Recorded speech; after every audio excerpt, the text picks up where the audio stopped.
Hello and welcome to Benno and Hamflett In Your House, a podcast reviewing WWE's iconic New Generation B shows in order from the bust back to the boom. I'm Michael Hamflett. And I'm Benno. I'm Michael. It is In Your House 13. It's Final Four, or is it? Because tonight we are a Final Three, as we have joining us, unless Jeff is hiding behind that door, the one and only Andrew Ogden here for In Your House Final Four. How's it going, Andy? You're right, lads. I'm living the boyhood dream, but unlike Sean, I'm not on gallons of Coke. Speak for yourself, mate. No, it's possible. Yeah, obviously we missed the trick here. Obviously, we missed like the setup here with it being Final Four. But if we had you for the last show, it could have been an episode of shite. To be honest, based on the undercard of that last In Your House. So I think it's still a crossover. I think it very much works. Yeah, no, I've been enjoying listening to all the reviews. I was just saying. I enjoyed your breakdown of Jim Ross as a Fate Razor and Diesel's manager, and the stuff with Steve Austin. It just brings back, even though the shows or the pay-per-views might have been terrible at the time, it just brings back memories. I like, oh, this is about where it's going to get good, and yeah, I think we're going to talk about some of that. What was your lore in '97? Because we'll obviously at a moment's notice go off on all those old stories about getting the internet for the first time and VHSs and the day your house got Sky or cable or whatever like that. You're obviously same age as us. What was your state of fandom in '97? Were you one of us growing up in the mid '90s, annoyed that no one else in school was watching wrestling, or did this period bring you in? What's your one? Yeah, so for me, our family had Sky since. When it first started, probably one of the original houses offered out to. Still got the wall clunker on the wall where it goes from A to A. It's still there, still attached to my wall. A would be something like the movie channel, and it was Sky One, weren't it? And then you move. We got Sky One taken off, and then they put Sky Sports on. So I didn't see any Sky One for quite a while, but. A lot of mine would have been through VHS tapes, and these In Your House ones. The first one I got was the In Your House 10 Mind Games, which would have been via Woolworths because they didn't show it on Sky Sports. I think they did end up showing some of the earlier ones on maybe a Monday bank holiday. I vividly remember the era when Dean Douglas were on. Mm-hmm. They'd showed one of the In Your Houses then, but a lot of it is through VHS tapes from Woolies. But yeah, that Dean Douglas was on. The click probably got it cut, didn't they? Get that off. Take it out. Yeah. Send the best of Diesel tape or something like that. We don't want him on screen. Yeah. So a lot of my watching was definitely your wrestling challenge, your superstars. Sometimes getting the information in the playground that this happened on Superstars this week, and with this time period with the Royal Rumble. When it comes down to the Final Four, I think we had a bit of a bet at high school on it, and I had Steve Austin to win it, and. This is where it started. This is the Ogden origin story. Yeah. So we went in next morning to school. I said, Steve Austin won it. And then later on in the afternoon, hey, hold up, he got eliminated. I was like, I promise I'll bring in the videotape next day to show you that he did actually win it. But yeah, great times. And generally 97 was, you'd be watching your Nitros, your Raw at the same time. Indian selection from Asda every week with me and our Jeff up till what a time. About 2 a.m. watching it all. Just great times. Well, you're a marathon man like us, mate, where you do the Friday night with the old Raw leading into Thunder, wasn't it? Leading into the Nitro, into Thunder, leading into the Raw replay at 1, 2 in the morning. Glory times those in the late 90s. Yeah, I'll be packing my mum and dad upstairs to bed. Say no, wrestling time now. Yeah, no. Never mind the preview at midnight. That too. Yeah, the marathon shift followed by Bang Babes or Babes Station at the end of it. So. Finishing out. Great times. Good memories, brilliant stuff. But yeah, my one memory like that is Mania 9. Like I remember, like because same thing, like in school, nobody's really watching or anything like that. And like I don't know, I think I went around to my cousins like in the morning after WrestleMania 9 and just saw literally the last 2 minutes of the show and Hogan had the belt, and like going around to my mates in the afternoon because we were all ready to sit down and watch WrestleMania 9. I was like, yeah, I know what happens. Hulk Hogan wins the belt, and they'd be like, no, he fucking doesn't. Piss off. And I was like, I should have started my own little Ogden betting ring there because I could have made all kinds out of them. Their faces when it came to it at the end. It's good to have that inside knowledge. I feel like that's what you do with the FPL as well, mate. That's why you're always a few steps ahead. That's how it works. Yeah, I need to know, was that bet written off? Like, were they sort of like once this Raw aired, where like were your mates basically the equivalent of Bret Hart getting in the ring and being like, "Nah, I quit." There's no instant replay rule, said young Andy Ogden.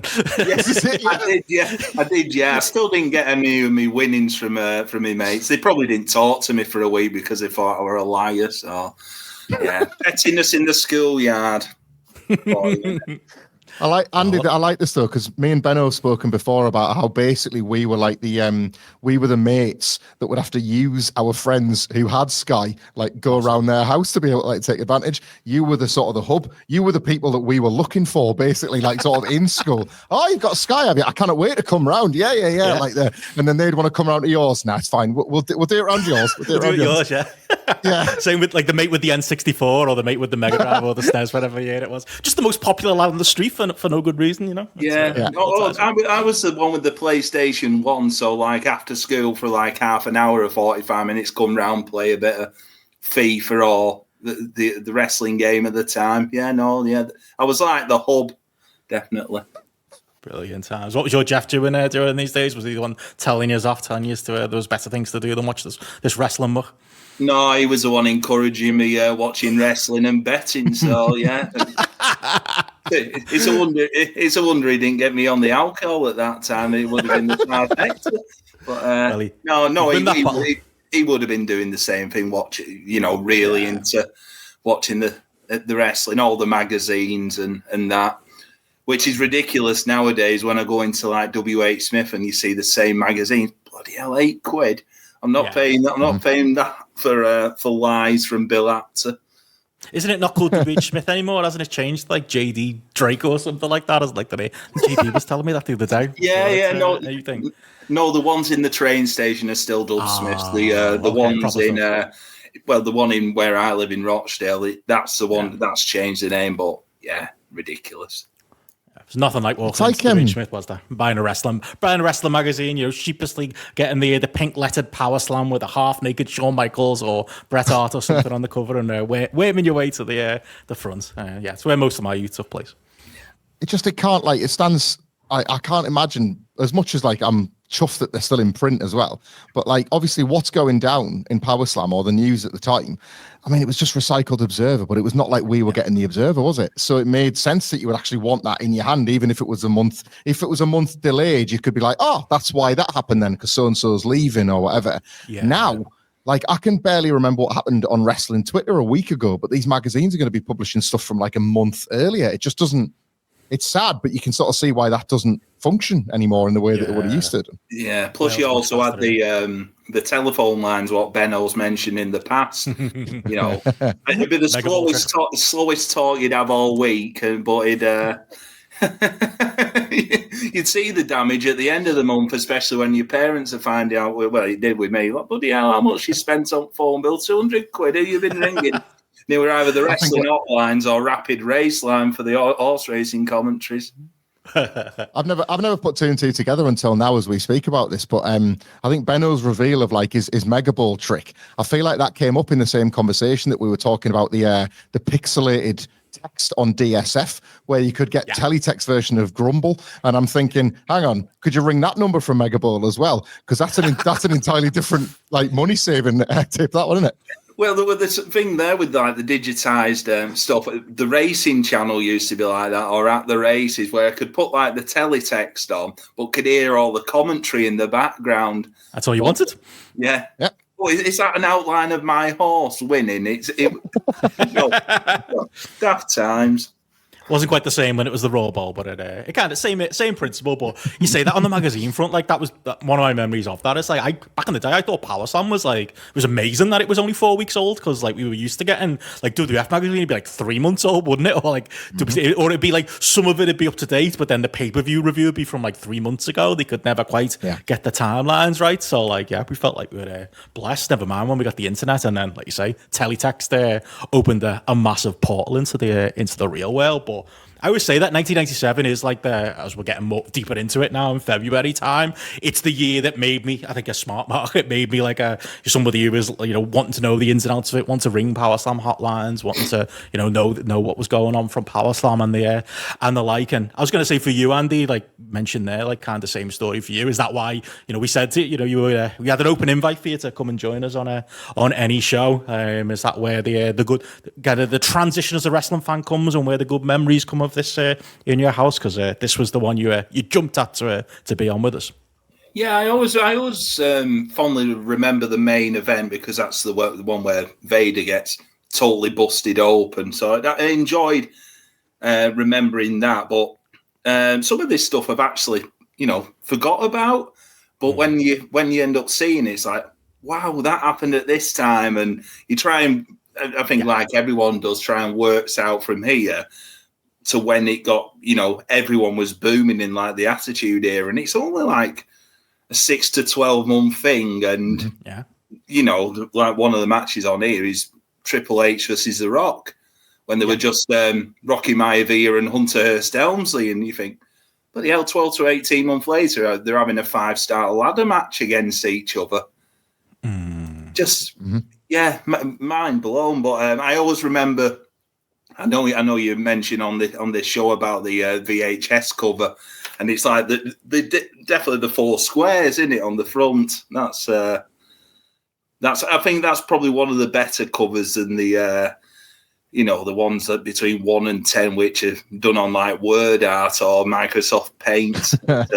I'll throw it up now, because it's like, for me, I actually think it looks very Microsoft Paint. It looks very like thrown together. But I don't know if you're the same as me, Michael, or the same as Andy there. I think because it's in bright red, there's just something about it. Like, this is one of the tapes, you go through those periods. Like, this is one where I definitely owned it as a kid at some point. I definitely then moved out and, moved in with my first girlfriend or whatever like that. And then I think I bought one from a car boot sale. And then a few years ago, I think I saw it on eBay and I bought it again. And like, there's just something, I don't know what it is. It's like, because it's 1997, like Andy says there, and it's like we said on the last show, it's like, all of us are kind of experiencing the same thing. We're going from being kids to being teenagers. Case in point, In Your House is turning 13 and very much becoming a teenager. Like, I don't know if it's Austin on the cover as well, but there's something about that red that feels like it's dragged us kicking and screaming into 1997, even if the font face maybe doesn't. Yeah, I mean, I got to be honest, I think this has happened by accident, but even the fact that the 13 is in black rather than yellow, but then if you look on the spine, it's the normal one, and it does make me think that on the front cover, they've just put the colours opposite by mistake. I think, I mean, that font for the Final Four on the front and back is absolutely criminal, but I can see why they've tried to make it a bit more official. Like, those, it's funny you mentioned about like it coming of age and it becoming a teenager, and we've talked before about, like, if you were born at the right age for WrestleMania 1, WWE was for you for so many decades. WWE was exactly built for you. I would even argue, probably to this day, you could make an argument that WWE, I think you said it, Benno, like the 20 years it went crap, we were kind of ready to be curmudgeons for the first time, so it was perfect for us to have a whinge. About it. Built a whole podcast career over it, mate. I don't know about you, but it's worked out well for me. Those images on the front, like I've said this before, like kind of falling in love with Steve Austin in 1996 was a very difficult emotional thing to go through, because I realized I was turning on Bret Hart. I was kind of like starting to turn my back on him because somebody else had caught my eye. And then that Bret Hart, he hadn't turned yet, but those mirrored glasses instead of the Hitman shades, that, like, what's happening with Bret, that he looks like that instead of the proper Hitman. And the Undertaker's finally been given his modern picture. Like, Vader's still Vader, but he makes it count in the match at least. And then Austin in front of the brick wall instead of that traditional colourful background. Like, every sort of detail of this is, we've said about it, them sort of like experimentally taking strides forward, and not all of it clicks and not all of it works. But I like that this is that messy middle. Do you know? I like it before they realize what, like, because say by 1998, you'd put every wrestler in front of a brick wall by 98, wouldn't you? Like they'd all want the brick wall. Owen Hart's little beard and Savio Vega in the Briquas, they'd all want to be as hard and brick wall as Steve Austin. But in this period, it's only Steve Austin that you can put in front of a brick wall. It's like going to a Brit show in the 2000s, isn't it, Andy? Everyone's dressed in black and everyone's coming out to metal music because everyone's trying to be with the same kick pads on, trying to be the same hard man. But you're right, that's the thing here. Like, we've been covering colourful In Your House 1 to 12, and Steve Austin's not getting on the cover on any of those, is he? But like 13, like you say, you had the black, you had just Austin on the cover is massive. And on top of that, like the perfect thing to put a rubber stamp on this, the tapes are 12, so you've got to be 13 to watch it as well. It works perfectly. It looks a little bit more adult, doesn't it? And obviously, it's the Vader blade job that gets you there. But I can totally see why you love this one, Andy, as well. Yeah, what I'm noticing from the actual cover, they've overdone it a bit with the WWF logos. Like that one, especially on the front cover, one above the other. It's like hurting me eyes. That like co-designing something nowadays. When you mentioned about the black writing on the 13, I think it also fits in with the actual musical opening to the show, which is that do do do do the World Wrestling Federation. You know, where it's like raining and.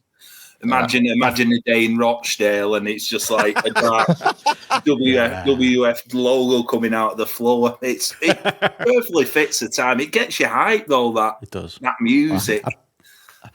I've got to tie in here as well, like Michael, and I'm sure you're a historian on this too. Obviously, the tape's glorious and pride of place. It's somewhere in my mum's house. I'll be getting it back when I return back from Thailand. But the poster we've got to bring up as well, just in kind of tying this in also from our friends over at WWF Wrestling 1. Like, it's the first question. Every comment on the tweet to WWF Wrestling 1 have posted this on is like, why is Shawn Michaels sit on this? Because for the audio listeners, the Final Four poster is Austin, Bret, Sid, and Shawn. And like, I double checked because I didn't think it was the case, but you're our resident historian. Like, there was no scenario where it would have made sense, is there, for like Shawn or Sid to be in the match? Maybe Sid, you could make some kind of backwards argument for, but certainly not Shawn. Like, it's such a weird choice, isn't it? I'm glad they fixed it by the time they got to like putting the VHS and the pay-per-view imagery together. But like, yeah, it's a bit odd, isn't it, to see? Because it's 4 wrestlers, but it's not the right 4 wrestlers.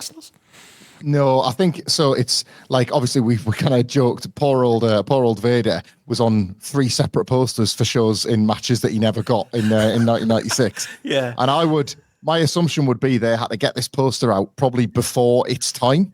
And if you remember, like when we were doing the housekeeping to cover that massive period that included like both of these images are from the matches. Characters, weren't they? Yeah, like these, like you can see Bret in the little orange gear and Shawn in his white tights. Both of these matches were from Survivor Series, so they probably stuck this out straight after Survivor Series.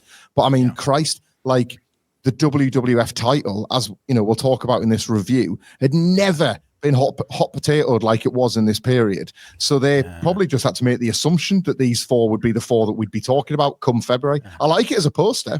I do. I think it's still very effective, but it does make you wonder, doesn't it? Like, obviously the 4-way match comes off the back of the Rumble, and the story on that Rumble finish was always that Vince Russo going on Livewire and saying Bret's winning is what made them change the finish and come up with that Steve Austin idea. So I wonder what their Final Four idea was before they had to come up with a different one, if that makes sense.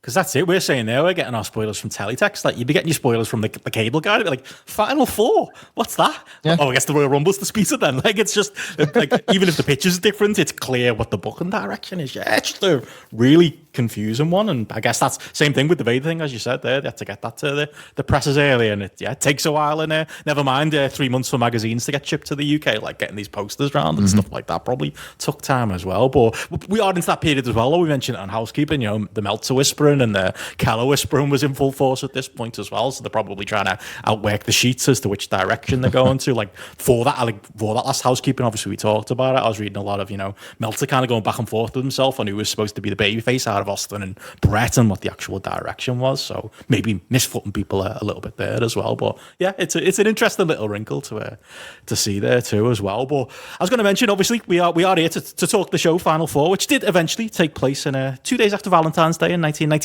February. the 16th, and always got to throw it in. It was at the UTC Arena, this one, in Chattanooga, Tennessee. I was going to say, Chattanooga, Tennessee. Does it bring any memories? I don't remember that the old Brit Res Wars on Twitter, Andy? It was all the Brits against all the people who were going to the SCI tournament in Chattanooga. That's the only reason I know that place as a place. Maybe I've got more takes on Tennessee, but that was a thing once, right? I think. Yeah, no, it is still a thing. But I remember PCW a couple of years ago booked a lot of wrestlers who were in that SCI tournament, like Jaden Newman, Adam Priest as well. He was prevalent on that scene. There's also the song in the Chattanooga Choo Choo. That's the second most famous thing from Chattanooga. Give us a sing along if you want, Andy. I can't remember how it goes, like, you know. But yeah, it's not so famous, is it? No. Tennessee, any love for it, Michael? I mean, yes, and I've never even been. Do you know what I mean? It's it's not the first time we've been in Tennessee in our In Your House chronology, because we were there for In Your House 2, because of course it was where Jeff Jarrett sang and had his best match maybe ever with Shawn Michaels in Tennessee. So yeah, Jeff is my sentimental Tennessee favorite, as opposed to Jerry Lawler. I think you want to get on the Jeff side of history when it comes to Tennessee wrestling legends, don't you? Rather than picking Jerry. I will say, Andy, like, what struck me, because it does say like Chattanooga, Tennessee straight away, and they're pretty quick to the action.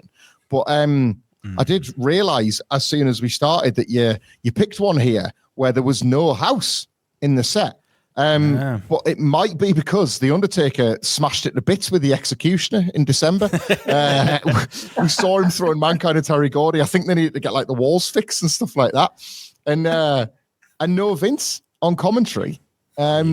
Maybe because the production at its time was so terrible, he thought he best stay backstage and keep a bit more of a handle on it, because it was such a mess in December. So he's like, right, I'll track things from the back on this one. It was notable. I thought that, like, this is long before Lawler and Ross are the Attitude Era partnership. You're almost getting a sampler here, aren't you? But you can tell already, like, the chemistry between the two. Lawler always has that thing when he starts with JR, like he's got his arm across him, like he's hugging him for like 2 hours during the show. So I think for him, he feels like he's a bit of a comfy pair of slippers. But then again, I think you said this a few times with Lawler, he likes getting the digs in, doesn't he? Like being fed, Vince is feeding him the line, and he's trying to dig Jim Ross about it. But the commentary, especially on this show, I think, takes you back to that time when they was like the best duo on the box. Yeah, it's the first, like, hitting you over the head. This should be the broadcast duo. Vince needs to get out the way. Like, he'd eventually learn towards the end of 1997, but we get there. But you're totally right, Michael. Like, the whole setup of this, like, them on commentary, it's still a decent house, 7,000 people, decent buy rate, 120,000 people. But that was my first note. It's the Superstar set, really, isn't it? It's just it's stripped down, just any old show. Feels very 1997 in a way, because, we're cutting budgets, and then we're trying to find out ways to make that budget cut and look very 1997 and look very edgy. But like you said there, there's not even like really any big build up here. We got a little quick video at the top, don't we, with it's the video with like the sports broadcaster voice with like, sounds like the NFL music in the background, which mostly goes on about Shawn Michaels. Like, it gets to the point where it's like, Shawn Michaels, it meant so much to be champion. He was the most courageous, most handsome, most amazing. You can tell Bret's just sat fuming backstage going, all right, okay, move on, let's talk about the 4-way tonight. But it just kind of really covers the Shawn story, covers a little bit of obviously the background, which I think, as you've said, off-air, Michael, is mostly covered in the free-for-all, which we don't have here. And then, like you say, it's right off to the races. It's straight to JR and Jerry Lawler there, and we're good to go immediately. Yeah, I suppose in this period we talked, because we mentioned Shotgun Saturday Night, and I'll never push back on the sheer amount of experimentation you get in 1997, because not all of it works. But I do, as much as I love the house now, like, you forget what you were conscious of when you were 12, 13 years old or whatever. Yeah. But that Superstar setting, that metal girder, which again felt like a little bit of a scaled down version of the Nitro one, didn't it? That was becoming the style. The metallic set was becoming the norm, away from things like the house. And it still blows my mind, as we'll get to next month, that a pay-per-view can look like this, and within 3 weeks they would reveal the Titantron, and Monday Night Raw would look like that. Yeah, it's so bizarre. Maybe that's where the money went. It was like the kitty was emptied. But it's just so strange that those two. That's very 1997 WWF to have those two things within weeks of one another. Massively. And also very 1997, like I say, for us to get the hot start, we go straight to the ring, and it's like, a very quick, cruel reminder of that. As much as, Michael, you've been penning the, I'll say nostalgia, not propaganda, across 1996, being where the Attitude Era ends, as we keep realising, I've got this massive nostalgia for 1997, and everything was great in 1997. WCW was great, ECW was great, WWF was great. On top, you forget about these undercards as we are sent straight to the ring, and we've already got serious Leaf Cassidy in the ring again, 2 months in a row. No investment here, just a guy. But he's here, and he's in there to face, I'd say an In Your House, Benno and Hamflett In Your House favourite, Mark Mero. To be fair, again, they do spend the money on the fireworks that Mark Mero has there, which Leaf Cassidy doesn't seem happy about. Or maybe Sable's leather get-up was where all the budget went here as well. But yeah, feels like they're still trying to make Mark Mero a star here when we're in dying days of the Wildman act, as we can get into the match itself. But yeah, Leaf Cassidy 2 months in a row. What did we do to deserve this? Well, I was going to say with You're a Mero guy, Andy. Mero, I always enjoyed him on these In Your Houses. He was always like the opening card acts, wasn't he? Whether it be against like Al Snow, Hunter S. Helmsley, he'd be continuous upon Alex. Yeah, I always enjoyed him. He was, for me, a good hand. It's obviously all them stories about him getting paid more than the rest of them, and they were a bit disgruntled. Like, why is he getting paid more? That brings his reputation down. You mentioned about the budget for the set. So the set's gone. It's been spent all on his Catherine wheels, hasn't it? My God, some budget gone into that pyro. Leif Cassidy getting the jobber entrance. He don't even get in the ring now. He just said, it's Leif Cassidy. But funnily enough with him, 6 months later, when he finds head. Yeah. Six months the time frame for that. Yeah, but enough about when he teamed back up with Marty Jannetty. Eventually he would do a character where he found a head, so great times. I like it's funny, Benno, you mentioned like badass Leif Cassidy, and like obviously Sable's got the sunglasses on, she's just kicked the Undertaker on Superstars. Mero's like shaped his beard to look a bit more like a devil, but in sequins. I know he's got like the pyro. This is actually a bit of history note for you. This is the last time we will talk about Wildman Mark Mero, because he injures his knee the next night, and then this is it. But like it's like all of a sudden, isn't it funny? Like Steve Austin's getting over, Bret Hart's having to turn heel, Shawn Michaels is just being himself on television and shooting on everybody, and all of a sudden everybody's got to be a badass. You can't even be like Leif Cassidy and Mark Mero without being a Stone Cold Steve Austin version of that. It's how can I be a badass version of me? And it hits you straight away.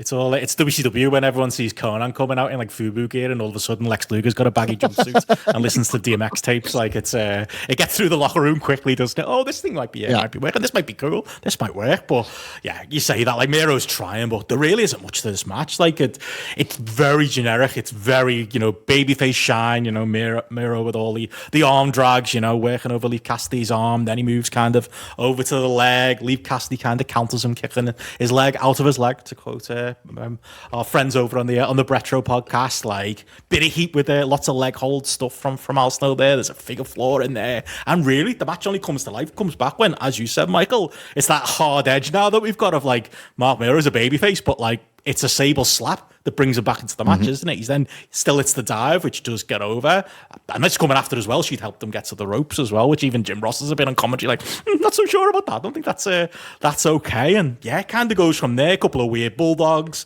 but it rams him into the turnbuckle in the corner, and then just straight up it's like a wild thing and pins him, and it's just like kind of a 2-on-1 match that really, wasn't it? And if you had no investment in Leif Cassidy going into it, I don't think you'd have much coming out of it either. Yeah, they've got that. Obviously, it's a mean streak, and you wonder how that act the two of them would have done, playing like somewhere. Like playing a tweener role or turning heel. But like obviously, with the benefit of hindsight, and it's going to take till December before we get to see Mero again as the boxer. If you look at like Sable's aesthetic here with the glasses and with that like barbed wire, like sort of leather one piece thing she wore.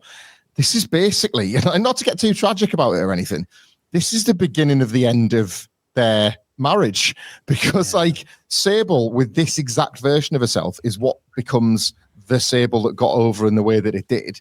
That immediately drew her away from Mark Mero. And then that was it for them once they left the company. And it's weird that it happens in such a, I don't know, unfashionable way. You're right. This match is neither out to something really. It's not, the psychology of it is very basic, but it's not even the straightforward kind of basic where it leads to a logical finish. The babyface gets the win because he cheats a bit like he did against Flash Funk at its time. Like Al Snow's still allowed to get his shit in first. True, and actually, yeah. like there's no character trait to Leif Cassidy. He's angry, but he's got a few good technical moves. It's Jim Ross doing his trick where he's signed a bunch of guys and he wants them all to get over, but like he's not really figured out the way to help Leif Cassidy get over. So he's just saying, just go out there and do moves. Something will click. And as Andy says, like it's the thing that nobody would expect that would click for him. But it's not this, is it? It's absolutely never going to be this. A lot of guys in this roster, Andy, at this point that are like this, but just a warm body at this point, isn't he? Al Snow, far cry from the super worker he allegedly was on the Indies before this. Well, I think he was trying to show off the super worker with the limb work, weren't he? Which just went on forever that for an opening match. But you know, like Mark Mero's supposed to be the goodie, but Sable's heel work outside, just like constantly getting in Leif Cassidy's face and even the ref's face, like. This is a bit odd. Like I thought she was like pure white meat babyface to start with, but yeah. They also had point out about the Wild Thing finisher, much better than Kidman's. But there's probably there's a reason for that. Is when he does the maneuver, he basically grabs hold of the back of his legs, like it's more like a swimming dive, isn't it? Yeah, swimming dive. Yeah, like he was facing Tom Daly on the diving board. It's a bit too clean, but I went about 1.5 on this match. It's just basic stuff. Can't go higher, can you? And yeah, like you said, Michael, yep. R.I.P. and peace, the wild man Mark Mero. Look, we will get him down the line, won't we? Season 2, I think, as Marvelous Mark Mero. Got a lot of nice things to say about that. I will again be banging the drum for one of the Benno and Hamflett In Your House heroes that Mark Mero is. But we'll put it like this. I'd heard. See you down the road. I'd heard Marvelous Mark Mero's theme music before Marvelous Mark Mero debuted. We'll just leave it at that. Friday nights. Yeah, we love it. Well, speaking of favourites of this podcast, we have one in the next match. But I mean, before we get there, there's a lot of exposition that happens. I've got to ask Michael, any idea why Honky Tonk Man comes out here? Like he just comes out and it's like, oh, again, I was thinking to myself, is the Rockabilly thing about to happen? Is there a turn coming? Yeah. Is that why Bart Gunn's on his own in this next match? He is not the Benno and Hamflett favourite. It's another guy in that match. But any ideas on this? Like, what's he doing? Is it just for the house? I've got in my notes, but I'd wrote this prepared to say more. I was like, what the fuck is this old cunt doing here? And then that question is never answered because, then we get the recap of Sean losing his smile and then it's on to the next match. Like, that's about as much Honky Tonk Man as I want, to be honest, let alone in 1997. I hate the Honky Tonk Man, and it's, I knew this was too early for Rockabilly. So I too was thinking, well, I remember him having this thing where he was quite cross with Rocky Maivia and like he'd not like appealed to be his manager, but he just didn't like him, didn't like the cut of his jib. But it's not even the Rocky Maivia match next. So he really is just wheeled out there to smile. I guess it's Tennessee, isn't it? He's the Elvis guy. So like smile and wave. But I just like, there was a lot of years where Honky stole a living for me, but 1997 might be the most criminal of the bunch. I think all of the years, Andy, I'd say. Yeah, mine was similar notes to Michael. I just put the Honky Tonk Man. He's a twat. And he's also told me to fuck off in real life. So I went up for a photo at PCW. Can I have a photo, please? And he was like, fuck off. Supposedly he'd been on the ale that afternoon during the... It was a PCW weekend, at least. Yeah, I've also seen him wrestle as well. Him and this were in Liverpool. Same night as ROH in Liverpool. He was teaming with Shane Douglas. Oh, where was I? What was I there? Which ROH show are we talking? Are we talking like Is that when PCW run the same day, or are we talking? It was, same night, okay. yeah. I was probably too loyal to ROH, missed out. Got it? Yeah. Would have been great. Yeah. But yeah, weird one, why he's here. And obviously, yeah, like you said, Michael, we haven't even got to like WWF magazine with Vince Russo writing it, like heavily hinting that Disco Inferno's coming in to be a Honky Tonks charge. There's literally a silhouette of Disco, isn't there, in one of the magazines later in the year. But we'll get to that wonderful story when we get there. But that was weird. But as you said, Michael, yeah, recap of Thursday, Raw Thursday takes place here with obviously the Shawn promo. I was just watching that, just looking at Vince going like, imagine Vince was like a functioning normal member of the human race. Like, I would love to know what's going on in his head as Shawn is like, teary-eyed and like going in for the big hug at the end and stuff like that. But even if he was a human being, he probably doesn't remember any of this period either, does he? But yeah, good to see that recap again. And were you a fan of Shawn losing his smile, Andy? Bring back any memories that? Oh, I was never the Shawn fan. I was more of a Bret fan. I was half expecting the Verve Drugs Don't Work playing in the background for this Lose Your Smile promo, but I was never a fan of Shawn. He blocked me on Twitter as well. Oh, me too. To be fair, I shouldn't defend him so much. All of us, full set. Wow. I'm not sure about that Verve song, Andy, because they look like they're working pretty well in that promo. Only thing keeping him upstanding in it at this point in 97. But yeah, the thing is, he's that kind of we recap the whole thing in the last Housekeeping. I still watched it again. It's just that delivery of when he goes like, "So here's your belt." So there's something about that, like the way in which he can just like. He gets it. He talks out of both sides of his mouth, doesn't he? Because like this is this thing, this winged eagle belt, this physical title will ultimately be the thing that he like politics half of his career for. That like he screwed his best mate over with at WrestleMania 11. That like he's part of the Montreal Screwjob for. But on a different day, on another day of the week, on a Thursday when he's injured forever, he can be like, "Here's your belt, whatever." Like it's just well, hang on, didn't that mean everything to you? Like he's the best. He's the best. He's such an arsehole. He's the best. He's properly aging as well in this promo. You can tell like the comparing to 6 months. The hair's being lost at this stage, and he's probably only like late 20s, early 30s in it. But yeah, do you know how old he is in this? Like to look at the man. Like, do you know how old he is in his brown slacks and his like sort of he likes his brown beard. The man is 32 years old. Right? Yeah. So again, to put that one into perspective, when he's ready to retire for the rest of his life, like one WrestleMania's time, he's 33. That's him done forever. It's wild, isn't it? Yeah, it's like footballers, though, isn't it? You peaks when you hit about 30, so it kind of makes sense. But still mad to see it. I'll like you said, Michael, he's talking on both sides as well because he's also putting over like the fact that like he actually make sure to mention he was the top guy in the entire industry for a year. I'm sure Terry in Atlanta somewhere would be disputing that, but he's doing both at the same time, and it's interesting as well because like obviously we haven't quite got to Bret throwing shots back. But again, I was reading like the news at the time. Apparently, Bret was very gracious at this point about Shawn and actually bought that there was clearly something wrong with him and he really did need to go home. But very quickly that would change. But it is the same thing. I sat there and watched the whole thing, just watching his body language, just watching how, like I say, the hug with Vince at the end, how he interacts with Vince, and you're looking at Vince's face going, what do you actually think here? Do you believe any of this? Like, what do you, where do you go on it? Is the near damage beyond repair or whatever he's saying? But obviously, get more on that as the night goes on. We do go. There's another backstage segment here with a Sid promo with Kevin Kelly. Pretty much run of the mill stuff, but a reminder, Michael, that we're getting a Sid title shot on Raw the next night. Yeah, he's been given the task, hasn't he, of mentioning that Raw's start time has changed because this is like the Raw after Final Four is the first one that like formalizes them going 2 hours, and this is obviously they get their hour back. I could be wrong about this, but I'm pretty sure like the lost bit of the story isn't just right. Well, Nitro's getting the jump, so we need to get in on this. I think it's because like on Nitro they were heavily pushing Robin Hood, like the New Adventures of Robin Hood at this time. That's the USA Network version of that is La Femme Nikita. So I'm pretty sure it's like it's nothing to do with the wrestling war. Like the networks don't give a shit about wrestling, but USA want La Femme Nikita to beat the New Adventures of Robin Hood. So they're like, right, we need Raw to be better than it is, so that we've got a better lead in for our big show. So like that's one of the reasons why Raw gets its second hour is just to push some other shite that they're peddling at the time.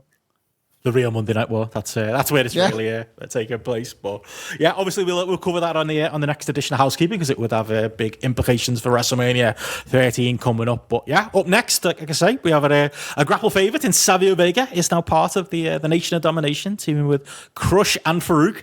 Against basically a gang of geeks, lads, I've got to say. Goldust, Flash Funk, and Singles Bart Gunn. Always weird when a tag guy still wears his tag gear as a singles. Odd one, this. Even saying that, Neon Flash Funk's out here as well. I don't know if Bart Gunn in his Ugg boots is a better or worse look than what Flash Funk's rocking there. Or alleged babyface Goldust, who'd apparently obviously just turned the face. You need to maybe tell this crowd that had happened there. All with different reasons and different stories behind it to go up against the Nation of Domination, this gang of thugs. But yeah, I don't know, where should we start with this one, Michael? Heel Savio, this gang of jobbers that makes up the babyface side. Again, flashes of 1996 here very much in this second match.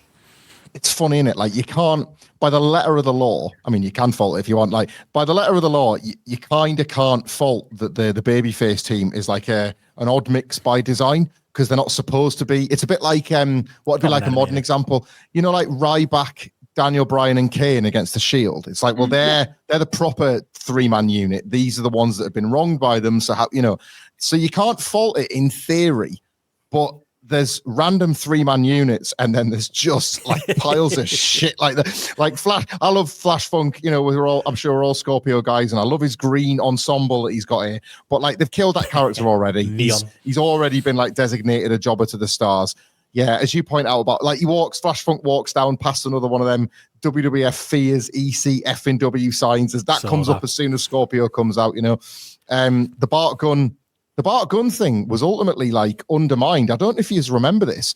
They did like a Bart versus Billy payoff on Raw, and they ended it with they tried to do a second version of Shawn collapsing from the Inseguri, like Billy's neck was broken. Like, they tried to, oh God, Billy. Nobody seems to talk about it because it was the Smoking Guns and nobody really cared for that. But as a result, Bart Gunn's left to be like, oh, hang on, how am I the babyface? I've just broke my brother's neck. Anyway, I'll see you next week, in your house. Like, it's not exactly the most momentum for a babyface. And you know what? I liked Goldust as a heel, so I was quite pleased as a kid when he turned babyface. But this is not over, is it? Goldust the babyface is not over at all. I thought myself, well, these three are not going for a pint with each other, are they? Farouk, Crush and Savio Vega? No, I agree. No, I mean the other three.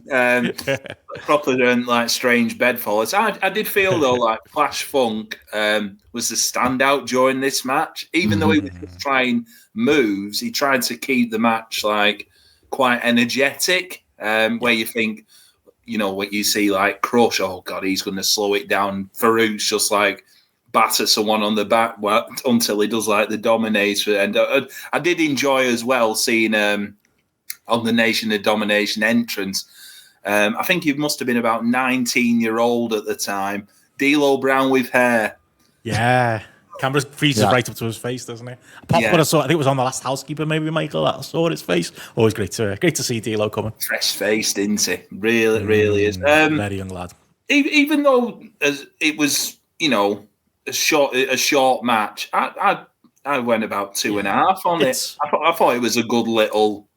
It's very basic, isn't it? Like, it's 6 minutes, so there's not much meat to it, but it literally opens with, the heels powdering for the baby faces. I like the idea of, Scorpio going for the big dive, kind of catching them with that being his downfall, because Crushing the lads kind of batter them on the outside, don't they? Which kind of leads to the heat, loads of interference. It's more the finish for me that's weird on this one, Michael. It's kind of like Farouk gets the pin, doesn't he? After like a weird leg drop to the back of the head, and I guess that's kind of heel shenanigans. I guess you can argue about the legal man, which Charlie Skaggs does afterwards, but yeah, did all feel a bit of a hiding to nothing for that, like you say, this ragtag group of baby faces they put together. Yeah, do you know what? It's weird, right? Because I went into this with pretty low expectations because it just felt like the faces had like no momentum. And then I got a bit frustrated about how crap that finish was because they did sort of work me into it. The last like bit where Savio and Crush cut the ring off, just pull out a spike pile driver on Flash Funk as a heat spot. And you think, all right, I'm interested. And then that bit where Flash Funk spins out with that double clothesline and hits one of his own. Oh, it's like so fluid and so like, and you could. True. That was the first point. Like the fans are coming up, and then the finish is that proper shitty Survivor Series thing where people get like pinned off a clothesline or whatever. Yeah, Yes. It's so like it's so fake feeling, isn't it? It's like, oh well, the babyface, they're totally on top. One heel comes off the top with an axe handle, and that's it. That's it would never work in a regular match. Yeah. I really let the air out of the balloon. I kind of thought they were building to something, and I like the Nation winning. I do like the Nation of Domination. I'm excited. I'm excited for talking about them more as an act and what they do for the mid card. We talked about how kind of the Nation took Farouk and Ahmed Johnson from being a very new generation story to being a very proto Attitude Era story. They were the difference, I think, in how that started to feel edgier and more dangerous. Like there was a bit on commentary, wasn't there, where like Jim Ross says it almost like wearily, Farouk's put Ahmed back in the hospital again, and you're like, yeah, get used to saying that, Jim. But they've changed. They've changed the energy in the room, the Nation of Domination, for the better, I think. And like Savio, like I don't know if this is the real propaganda. Never mind Mark Mero. Like Savio can still go. I think something must change with him in the next 6 to 8 months because I'm still a Savio guy at this point. Yeah, and obviously, his natural place as a babyface, like that's maybe a big part of it for me in there as well. But like, I'm totally with you, like loving like the Nation of Domination at this point because like I think there's a real good like juxtaposition of like Flash Funk, Too Cold Scorpio, like the very clear negative of a Vince McMahon rebranding. Like, what are we doing? Like Farouk, on the other hand. It was a negative when he comes in with the gladiator hat and all of that, but like this presentation of him, I mean, I shouldn't say this coming off a Best WCW Champions show with Grapple, but this is my favorite presentation of Ron Simmons, and he's had many presentations, obviously, as part of the APA as well later on, but like there's a purpose to it. There's money behind it. They're clearly, again, in the doldrums here where there's no money to go round. They're paying for Clarence Mason to be a manager on the outside. They're paying for PG-13 to be the rappers. Then you've got all the bodyguards and D-Lo and the like, and then you've got Crush and Savio Vega. That's a lot of real estate to get this act over because it is just one act, really, isn't it? Like Farouk and Savio Vega aren't really going to be working singles outside of Farouk on big shows. That there's going to be one big Nation of Domination segment, and it's going to be about them, and it's going to be about Ahmed Johnson, and they've put everything behind it really to get it over, and it does work for what it is. It's ridiculous. It's a Black Power group with a load of white guys, and a Puerto Rican in there, and Crush fresh off of prison, but like something about it really clicks, and it's almost by happenstance. Yeah, and then it sort of spreads off, doesn't it, into like the DOA and Los Barriquas, so like as overarching storyline. It's a good 2 year, isn't it? 2-3 years maybe. So it's it's been worth its while. Definitely, far flung from Farouk's blue helmet. But yeah, as you say, Michael O'Connor spent most of it putting over Ahmed, don't they? Mentioning that, and like you say, mentioning he'll be back for his revenge soon. We get a version of it, I suppose. Yeah, we're not to know exactly who Ahmed's going to have in his corner going at the WrestleMania 6 man. You would have never picked them two in a million years. Did you catch do you know what? This might have actually been in Liverpool. I think it was maybe one of them For the Love of Wrestling ones. But did you see the most recent reunion of the Nation in the convention?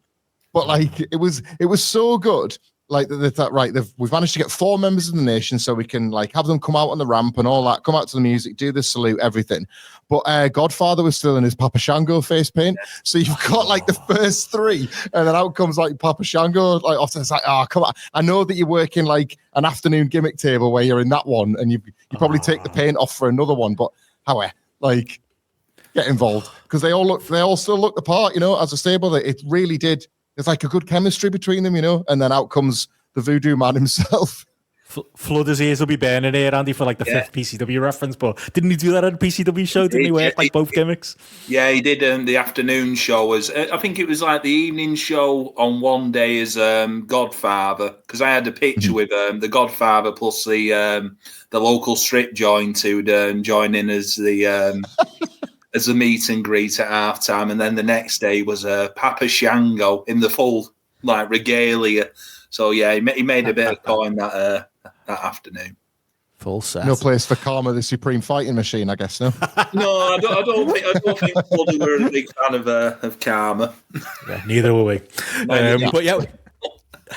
We go from there to a backstage promo with Steve Austin, with Doc Hendricks, and instant replay rule comes up once again here from old Steve. But any notes on this promo, Michael? Just that, and we covered this before as well, but I'll give them a bit more credit. I remember thinking that like Steve Austin versus like WWF authority figures that we get later in the year was as a result of the neck injury, and it was like, well, they've got to do something, like so he can argue with Sergeant Slaughter and he can stun Vince McMahon and whatever. But to be fair to them, I'd kind of forgotten how it was such a big detail of this period of time. Like, I'm sick of office types screwing me for 7 years. Like, he's talking about Vince and Gorilla here, but then that is a pretty straight line to the stuff he was saying in ECW about how Eric Bischoff held him down, and about what he's saying, like, in the run-up to the Bret match, he's saying, you're not going to cut me off, Vince McMahon, because I'm going to fill your pockets with gold when I work a pay-per-view match with Bret the Man Hart. There is this Steve Austin figure as a heel that doesn't like bosses. And I don't think that gets talked about really, but he's bedding that in with he's just angry at the world, isn't he? He's angry at everybody. Yeah. But he's building that into his character as much as anything else, long before he gets the neck injury. I think it makes me wonder if he saw that was that's something that nobody was really doing. Like, did he see anti-authority as a bit of a route that no other character was complaining about? True. The specific authority. Bret Hart was whinging about not getting his title shots, but heels have done that forever. This was different. I've been held back for 7 years. I'm not going to be held back anymore. And I just thought that's something I've picked up a bit more while we've been doing this rewatch. I was going to say, Michael, no wonder he was wound up here, because Doc Hendricks basically says to him, "You've never beaten any one of these, have you, mate?" so literally just switch on like, But chip on his shoulder for Austin. Oh, God. He calls him a piece of trash when he storms out as well, just as he's leaving. Like, he doesn't waste a second, does he? No. Someone had said cut 30 seconds before that. He just fancied having a go at Doc Hendricks, understandably, in the situation. But I was going to say Steve Austin has a chip on his shoulder, but is it a blue chip? Because if you haven't got enough of that phrase, there's plenty coming as we go from there to already pretty much in the ring in his lovely velvet tights, Hunter Hearst Helmsley. And coming out next, the man who beat him for the IC belt on Thursday, Raw Thursday, it's Rocky Maivia, lukewarm prospect in 1997. You could probably say here, but there would very much be a hammer in this home, wouldn't they, on the TV around the time? JR again, pig and shit, isn't he? As you said earlier, Andy, with the sports stuff, varsity athlete and going on about his dad and his mom and all of that stuff. Like, God, I remember how hard they were going with this in 97, and it was no surprise some of the reactions young Rock was getting. Yeah, it's definitely just forcing it down your throat. Yeah, Jim Ross mentioning he's got a GCSE in blandness. He might as well add with this gimmick at the time. I found a bit of a quote what Jerry the King Lawler said about Hunter Hearst Helmsley. Allegedly, all great men in history have big noses. Well. Good for me. Fingers crossed. Yeah. But you catch Lawler's random shot at Peter Maivia, by the way. Did you just absolutely out of pocket that Jim Ross is doing his recap of the family tree and that, and then Jerry Lawler says, "Well, I don't know where Peter Maivia is watching from, but I bet it's real warm." What's that about? Awful. I mean, as a match, obviously, we can talk the two guys through it, because, like we said last show, Michael, this is obviously the early beginnings of what will become a very, very, very contentious relationship in wrestling, right down to Netflix this year. We're still feeling the echoes of obviously that Thursday, Raw Thursday, and what you got here. And I think it comes through in the match because it's a frustrating match, this one, for me, because it's quite nuts and bolts, isn't it? Like, they're trying not to go too wild with Rocky Maivia. He is young, and, there is certain things he does well and certain things you want. I think the idea is to put him in there with a hand in what Hunter Helmsley is at this point, and they kind of get there, early on. Rocky looked a little bit uncomfortable, hitting, arm drags and stuff like that. It's very basic babyface stuff, isn't it? Slapping chin locks on, grabbing arm drags, like working over the arm, all of that stuff. Even Hunter's heat, he takes over. He does a baseball slide, which is unique for Hunter at this point. Bit of a body slam on the floor, just taking advantage of the fact he's working with a young kid. And it's a lot of rope leverage, a lot of chin locks. Very Randy Orton coded there is this match, and kind of works over him. But it's the second half of the match I really want to get into, because it's like there isn't really much in the scope of like anything for you to go, oh, Rocky's something here. Because he gets about 7 hope spots. Like, he gets, there's one where he tries to come back, he gets taken out of his knee. There's another one where he gets, like, a small package 2.9, so that's a little bit of Hunter selling. Like, there's a cross body he goes for, and then he misses a drop kick. And it just feels like, I don't know whether I'm, like, buying into your propaganda here, Michael, but, like, it's just every step of the way. It's not the Hunter's, like, this cheating bastard who's getting one over on the young guy. He's just cleverer than him. He'll just catch his foot and clothesline him, and, like, there's a point halfway through the match where he does that, where he catches Rock's foot when Rock's mounting like his 7th comeback and takes him on with the clothesline, and the crowd pop louder than they have for Rocky Romero all match. And I'm just watching it going, is he just working this badly? Or already in early 1997 is Hunter Hearst Helmsley, in the words of a great man, trying to needle a potential top babyface here, because like he is fucking not giving him anything, but at the same time making it look like he's giving him everything. Well, it's funny you mention that, right? Because I don't want this to just be a constant conspiracy at Triple H's expense, because The Rock is like grass green here. Like he's been like, you can't, and like everybody's walked this same path with The Rock and Rocky Maivia and that, but you just like, you get what you deserve with the reactions that you started getting when you put the Intercontinental title on a guy that is so wrestling school. He's so, here's my big power slam. Here's my big thing. Look at how, like every bit of this act, everyone's got the same take, but it's impossible not to. Like, just look at him, just watch him. I don't think Triple H is necessarily going out of his way. Like, I don't think what we're witnessing here is very subtle sabotage. I just think even in 1997, Triple H is the most overrated ring general maybe ever. Like, he is like, this is framed as you say, like, give him the good hand, give him Triple H to work with, because it won't just be here, will it? It'll be like on house shows, and they'll be making towns together and whatever. And it'll be like this idea that the guy that was fucking John Paul Levesque 3 years earlier under the wing of William Regal has already become NWA Ric Flair or something. It's absolute bollocks. He's like, in his own way, he's as out of his league playing the general as Rocky Maivia is playing the young upstart Intercontinental Champion. Neither of them are ready for the spot that they're in, because those cutoffs, I can well imagine, like, as you say, there's probably like 5 separate babyface cutoffs. I can well imagine Triple H going, we've not got him yet. Let me cut you off again, and we'll get him on the next one. Let me cut you off again. We've not, in his mind, because he's not got enough about him. He's just thinking, I'm gonna have to do another cut off. Maybe the next cut off will work. Maybe the one after, and none of them work. And by the end, as you say, because he's not anywhere near as good as a mechanic as he thinks he is. By the 5th or 6th cut off, the fans are just like, I think I like the guy doing the cutting off. I think that's more like, he's not good enough. Triple H is not good enough. And that's not me trying to protect him, because as I said in the last one, by the end of this match, they finally find the thing that gets Triple H over, but it's not him as a wrestler, not by a long way.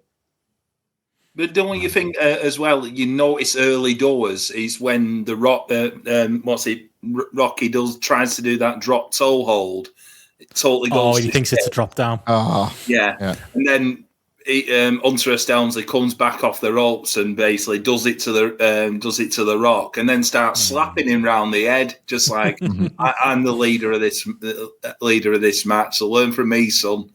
I think instantly you can see there that definitely at this time these two don't really gel. No, and it even comes in like when the comeback really comes, and it's, again, like you said, Michael, it's basic, innit? It's Rock just doing a lot of punches, and it's Hunter trying to he's doing his Ric Flair oversell in the corner, isn't he? And then it's more punches, and then again he hits the big crossbody, and guess what? Hunter kicks out of it, which again I don't think helps. But again, point taken, try to build a bit of drama, I guess, is what they're doing here. Like, it's a hell of a sight, by the way, the Rock on the top rope, isn't it? Like, you almost take it as a given because he's young and he's green and he's so athletic. It's like, oh yeah, there's a young guy who does top rope stuff. Like, I was trying to look at him going, that's the Rock though. Like, imagine how massive the Rock is now. Imagine him on the fucking top rope. It's just not a thing that would happen, is it? It's unbelievable. Even the commentary puts it over, like he's 6'5" and he's on the top rope, but I guess people were built different then. he did it against Cena, didn't he? And it wasn't that one of the things he injured himself on. You know when he that WrestleMania match where he tore every muscle in his body, basically. He brought the big body press back in, seeing 2011, 2012 Dwayne Johnson flying through the air. It beggars belief. Oh, brilliant. I've forgotten all about that. Yeah. So yeah, it's wild to see, but again, they're trying to use it as a selling point here, as a young baby face. Again, they are trying to tell a story of he's on top, but then of course he goes for top rope punches at this weird point in the match, which Hunter counters, and gets him down from there. We get the feet on the ropes pin, then rocks back again. First time I think I've seen the float over DDT in our chronology. Always a move I really liked. But again, Hunter's back on top, counters him with the knee counter and a neck breaker, and he's still on top until your favorite wrestler and mine, Michael, favorite babyface Goldust comes out, and it's only then that's enough for this young Rocky Maivia to do a weird back suplex thing with a bridge and pin Hunter. And I can't imagine anybody back there just going, why can't we get this young Rocky Maivia lad over? Because it's written all over the screen, isn't it? It's his own youthful kindness and not putting it together yet. But again, this presentation of it being shoved down your throat. If the fans are cheering Hunter Hearst Helmsley, I think that tells you something at this point. And that dreaded WWE thing that they've, even to this day, they've never shaken. As we record this, it happened on last night's Monday Night Raw. That that thing that they seem to love, where a babyface steals one and does half of the celebrating on the aisle or on the ramp. And it's at what point did you ever think that would be something that fans would get behind? Oh yeah, nice one. That's it. Run away as fast as you can. It's just not visually, it's also an unappealing trait, isn't it? And they're doing it here. It's mad to me that this company has done it. Historically, they think that this is a push, while everybody can see that it's not, other than the people within the company. We give Jim Ross all the credit in the world for being a proper architect of the Attitude Era, but he's backing this, he feels like he's as behind it as anybody else, and they're just on a hiding and nowhere with it. But if you think a couple of years, if it come in maybe a couple of years earlier, this sort of act would have, got over when they were, trying stuff out, more than this bit where you think fans are getting a bit smarter, aren't they? ECW's on the rise, and more stuff comes out of the business, so they're a bit more wise to what's going on than during where the cartoon acts are. Well, as you well said, Michael, the big moment in this does come post-match, because if there wasn't enough to make you forget that Rocky Maivia even existed in the first place, we do this angle afterwards. But it's all very much worth it. Marlena is stood on the outside, and it's genuinely shocking. This China grabs it and chokes it. And again, speaking of the magazines, I remember seeing the pictures of this in the magazine a couple of months later and going, "Oh my god, what is happening there?" And obviously seen her on TV before that point as well. But it's so well done. She really does look there's so many of these angles. They try it with Steve Blackman a year later, where they try and do oh, it's just somebody out of the crowd. But and they go a little bit far. It's 1987. Is that a woman? It was one of the lines I think Jim Ross says at some point, or maybe it's Lawler, to give them a little bit of credit. But it's genuinely terrifying. It's just somebody from the crowd who's fucking gigantic just grabs Marlene and puts it in. It looks worked, but it looks tight as well. This choke there, and it's genuinely what's going to happen to Marlene if they don't get this person off her? It's really, really well executed, and again, not something you would have saw coming. Definitely a step up on Mr. Hughes here. I think I never want to overstate it, but I often think it goes understated. I would say it is instant the difference China makes in Triple H's career, life, everything, everything, the whole thing. It's kind of the opposite situation of what's happening with Mero and Sable, basically. China is the phrase somebody stops traffic. I vividly remember watching early China. It might have been when I was given the tape of WrestleMania 13, and they do again. Marlena was such a great body for China to ragdoll, wasn't she? They went to the well with Marlena a lot because it really helped get the China the physicality over. But I remember my dad walking past and seeing China and stopping dead. And what is she doing to her? They had something instantly with China, and it's just. You're right here. The presentation of it, it's quite effective. They're coming out with a crowd thing, but even if they'd have just had a walk out with Triple H, or Triple H has got a new manager and it's her, you'd be excuse me, what? Your eyes would be locked on her and that act. the quality of the Triple H act goes up 100% overnight. She is a legitimate difference maker in the company, but especially at Triple H. She's amazing, like instantly amazing. It always reminds me, Andy, of like, I think another one, like Rey Mysterio's one, where you always hear it like backstage in WCW, where like, the bigger wrestlers like, oh, we're not selling for him. Look at him, he looks like a kid. Yeah. And like, there's obviously people in this period of the WWF who are like, not selling for a woman. Like, how would you not sell for her? Look at it. It's incredible. And how can you be someone in the wrestling industry and, like Michael said there, not immediately recognize the money that is here, the heat that is there, and like everything about it that's going to work. Like, it's written all over it. It's the most wrestling thing ever. I can't think of really any other similar examples before this where they tried it, where they had like a big woman as a heater for a man, like, and it's just perfect for what Hunter needed at this point. Yeah, she definitely had more presence than who were the other one? Nicole Bass, weren't it? Who was of a similar size, but she was useless. I definitely agree with what Michael said about Marlena was sort of like the perfect foil for it. Is it the one where she like bear hugs her?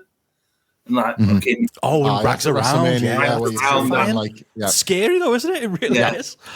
Yeah, they're like, good on buddy Marlena Terry Runnels for buddy, willing to take that just to get her over. But yeah, he just adds a bit of a bit of meat to Triple H as an act at that time, because he wasn't showing much during that match, and it's very I put on my notes watching this. It's like, oh, this is the period where the big stars are all ready to be made, and he's like, yeah, we're getting into that period now with, the faces of the time.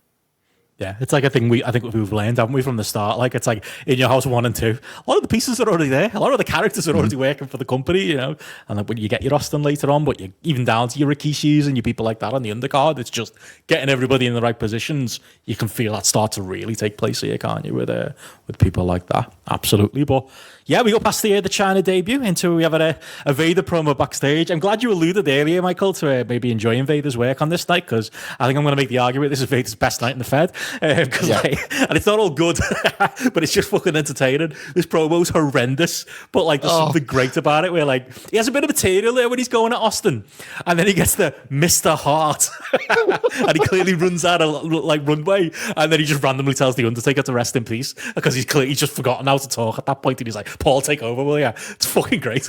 That's a great time. Honestly, I've got in my notes, like, Vader has the best night we'll ever see him have, and he still fucks up. This cursed Fed run of Vader's, man. Honestly, he starts off. He means to say, what does he mean to say about Austin? He means to say like, oh, you've got a gator butt and a canary mouth, but he ends up saying canator. Like, he just meshes the two animals together because he's so excited to get his line out. And then, as you say, like, Mr. Hart, the best there is, the best there was, the best there ever will be. Undertaker, rest in peace. I'm thinking, that's their lines, mate. Just do yours. God, you do that in the match too. That's their moves. When you do God. It, yeah. Bless him. Big Leon. How do you feel about Leon's run at this point, Andy? We've been quite harsh on it. I think the sheets and I think wrestling fandom would tell you he was hard done by in the Fed in late '96. Michael disagrees. What's your take so far? Well, after listening to you for all these episodes, it's tainted my view of Vader. I just think he's a big, fat, sweaty mess now. And it's like that Bam Bam mixtape, mate. Same conclusion. Yeah, and what we've agreed here with is Vader's big, fat, sweaty head, just like looking straight down at the camera of you. Yeah, it's a bit of a sad time for Vader, but this is the period where he has a good 2 or 3 good In Your House like matches. It's like the Shamrock ones. I think a couple of shows down the line, which is an instant classic when you get to watching that. I always love a bit of Paul Bearer though. Turning up, it's just like, oh yes, just that voice cracks me up all the time.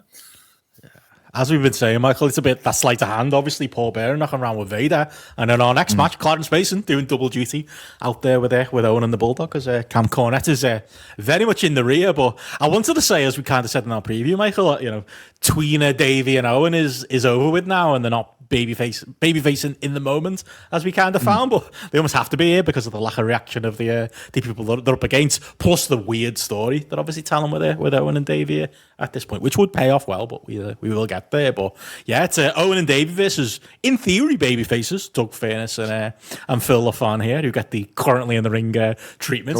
Not a great sign. Brutal, but yeah, brutal. It's rough stuff.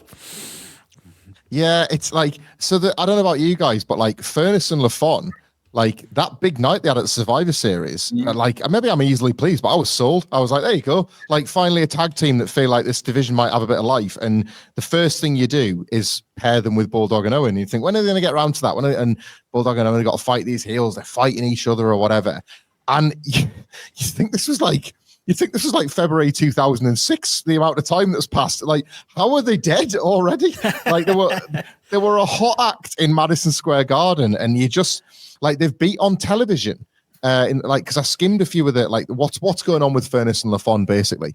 And the idea is like, even when Bulldog and Owen are doing all the infighting, and, like, there's loads of things that are going wrong, and, like, you can see that they're building to a split, and that, like, the real story is that only gets parked because Bret sees an opportunity and is like, right, keep these together and we'll do a Hart Foundation thing. So they were obviously working to this Bulldog babyface turn.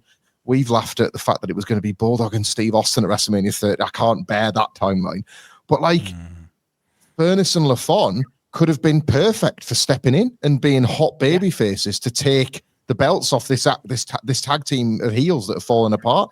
I don't know how they've gone so cold in this in this period of time. They're men out of a different era, aren't they? By the time we get to February '97. Yeah, absolutely. Were you a Furness and LaFon guy, Andy? They're definitely a Grapple Garrett team. I know that for certain. Furness and Crawford. Yeah, I always remember like Michael said, the Survivor Series match where you thought, oh wow, this tag team will work really well with Bulldog and Owen. And I've got to say, before this match started, I thought, oh god, this will be good. But you can sort of see, like, as to go with like the non-reaction they get. My word, they're just like wooden as this table in front of me. Literally, the opening of the match is that. It's like it's Furness trying to do arm drags to Owen to complete that. Like, if Rocky wasn't getting a reaction with his arm drags, he really isn't getting a reaction, to the point where Clarence Mason tries to start like an ironic Owen chant, and half the crowd joins in. Like, we'll chant for Owen sound. They've been baby faces the last couple of views, why not? Phil LaFon as well. He just looks so, I don't know if he's just like broken down or what have you, or he's still wishing for the days of Old Japan with Kabashi. He's doing a lot of Old Japan here, isn't he? He's doing a lot of rolling around with Owen, a lot of rolling around with Davey as well, and not necessarily stuff that's gonna like endear, is it, to like a WWE crowd here in Tennessee? Well, then again, if you saw that on like an AEW in 2025, he'd be getting 4.5 stars on the melt. Tony would be bringing him in.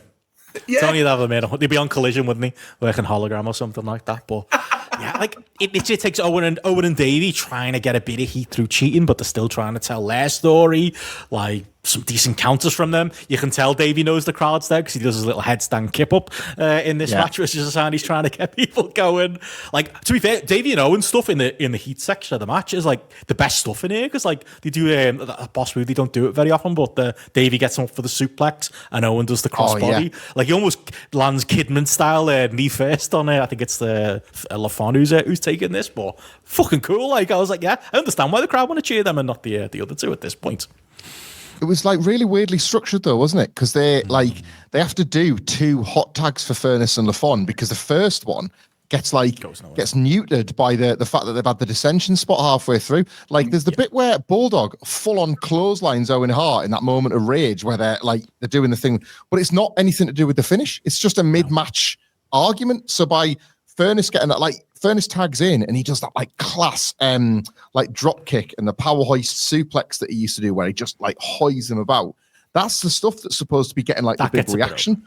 But like the swell has been taken by Bulldog, because when that point where Bulldog's drilled Owen a couple of minutes earlier, that's what people have really come up for, because they know these characters and they love them. And Furness and LaFon's moves just aren't as exciting, are they? Having said that, so I'd like that fucking double team sequence on Owen where he ducks the Doug Furness clothesline into the LaFon super kick, Furnace hits the clothesline behind him into a spike DDT and then a leg drop. That's like Motor City Machine Gun stuff from Furnace and LaFon, and not like holy that's shit. where they come alive a bit, isn't it? There, like it's like, oh, okay, the maybe there is something. They're not dead. And then it's too late, and we just race towards the weird finish.